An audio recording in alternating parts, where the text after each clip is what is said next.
Voici une nouvelle histoire rien que pour toi aujourd'hui. Bonne écoute! Les rues étaient poussiéreuses, le soleil brûlait très fort dans le ciel.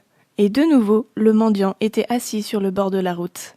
Chaque fois qu'il entendait des pas, il tendait la main. « Aidez-moi, s'il vous plaît, un peu d'argent. » Certaines personnes avaient pitié de Bartimée, d'autres le négligeaient.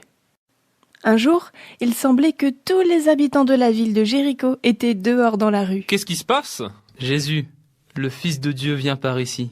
Celui qui aime tout le monde, qui guérit les malades et peut même ressusciter les morts. L'aveugle Bartimée devint plein d'espoir. Jésus pourrait-il entendre ses cris? Avec tout son cœur, il appela à celui qu'il ne pouvait pas voir. « Jésus, tu ne voudrais pas m'aider? Aie pitié de moi. » Certains de ceux qui l'écoutaient se fâchèrent et grondèrent l'aveugle. « Tais-toi et pars d'ici, sinon... » Mais pourquoi serait-il interdit d'appeler Jésus? Bartimée n'a pas écouté les gens, mais plutôt, il continua d'appeler encore plus fort. « Seigneur Jésus, aide-moi, s'il te plaît. » Jésus entend tout le monde. Il entend tes prières aussi. La Bible dit que Jésus s'arrêta et ordonna « Amenez cet aveugle à moi. » Et voilà que Bartimée se tenait devant le Fils de Dieu. Il ne le voyait pas, mais il se sentait calme et en sécurité en sa présence. Puis il entendit la voix amicale de Jésus. « Bartimée, que veux-tu de moi?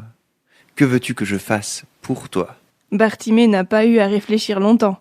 Son plus grand besoin est devenu sa prière. « Seigneur, je vais être en mesure de voir à nouveau. » Jésus, ayant entendu son souhait, « Recouvre la vue. Parce que tu as cru en moi, je vais te guérir. » À ce moment, Bartimée a pu voir complètement. Ses yeux ont vu celui qui a entendu sa prière et a répondu à son cri. Plein de joie, il a remercié Jésus et à partir de là, il suivit Jésus de tout son cœur. Dans la Bible, Dieu te dit « Appelle-moi au jour de la détresse, je te délivrerai et tu me glorifieras. » C'était Clémence avec toi. Merci pour ton écoute et à bientôt.